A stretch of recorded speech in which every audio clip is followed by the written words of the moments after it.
বিয়ের পরপরই স্ত্রী কারিশমা কাপুরকে বন্ধুদের কাছে নিলামে তুলতে চেয়েছিলেন দিল্লির শিল্পপতি সঞ্জয় কাপুর। এছাড়াও বলিউড নায়িকা কারিশমাকে নির্যাতন করতেন বলেও অভিযোগ রয়েছে তার ওপর। সম্প্রতি প্রয়াত হয়েছেন নায়িকার প্রাক্তন স্বামী সঞ্জয়। তিনি রেখে গেছেন 30,000 কোটি রুপির বিপুল সম্পদ। বলিউডে চাউর হয়েছে সাবেক স্বামীর সম্পত্তি পেতে উঠে পড়ে লেগেছেন কারিশমা কাপুর। বিস্তারিত ডেস্ক রিপোর্টে। বিয়ের পরপরই স্ত্রীকে নিজের বন্ধুদের লালসার মুখে ঠেলে দেওয়ার চেষ্টার অভিযোগ রয়েছে ভারতীয় শিল্পপতি সঞ্জয় কাপুরের ওপর।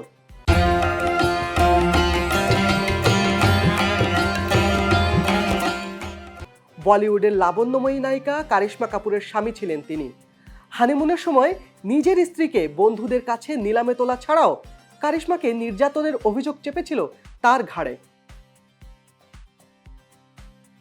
শেষমেশ যা হওয়ার তাই হয়েছে। বিয়েটা টেকেনি সঞ্জয় কারিশমার। 2016 সালে হয় বিচ্ছেদ। এতে লাভের গুড়টা পড়েছে অবশ্য কারিশমার পাতেই। ভরণ পোষণ বাবদ এই নায়িকা পেয়েছিলেন 70 কোটি রুপি। তাছাড়া 2 সন্তান সামাইরা ও কিয়ানের ভবিষ্যৎ গড়তে পেয়েছিলেন 14 কোটি টাকার বন্ড। তার উপর প্রতি মাসে 10 লাখ রুপির সুদ তো রয়েছেই। তবে এতেও মন ভরেনি কারিশমার, তার আরও চাই। এখন সাবেক স্বামীর রেখে যাওয়া সম্পত্তিতে নজর পড়েছে এই নায়িকার, এমনটাই রটেছে বলিউডে। সম্প্রতি প্রয়াত হয়েছেন কারিশমা কাপুরের সাবেক স্বামী সঞ্জয় কাপুর।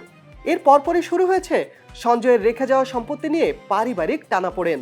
প্রাক্তন স্ত্রী কারিশমা, বর্তমান স্ত্রী প্রিয়া এবং মা রানী কাপুর, এই 3 নারীকে ঘিরে চাউর হয়েছে উত্তরাধিকারের ফিরিস্তি। ভারতীয় সংবাদ মাধ্যমের খবরে জানা যায়, দিল্লির শিল্পপতি সঞ্জয় কাপুরের মৃত্যুর পর থেকেই সামনে আসে পারিবারিক অভিযোগ পাল্টা অভিযোগ। সঞ্জয়ের মা রানী কাপুর দাবি করেছেন, ছেলের মৃত্যুর পর তাকে দিয়ে জোর করে কিছু নথিপত্রে সই করিয়ে নেওয়া হয়েছে। এতে নিজের ব্যাংক অ্যাকাউন্ট থেকেও লেনদেন করতে পারছেন না তিনি। এই পরিস্থিতিতে হুট করে চর্চায় এসেছে কারিশমা কাপুরের নাম। বলিউড অন্দরে কান পাতলে শোনা যাচ্ছে প্রাক্তন স্বামীর 30,000 কোটি রুপির সম্পত্তিতে ভাগ বসাতে মরিয়া হয়ে উঠেছেন কারিশমা। ভারতীয় গণমাধ্যমে আরও জানা গেছে, সঞ্জয়ের উইল অনুযায়ী কারিশমার জন্য কোনো সম্পত্তি বরাদ্দ রাখা হয়নি।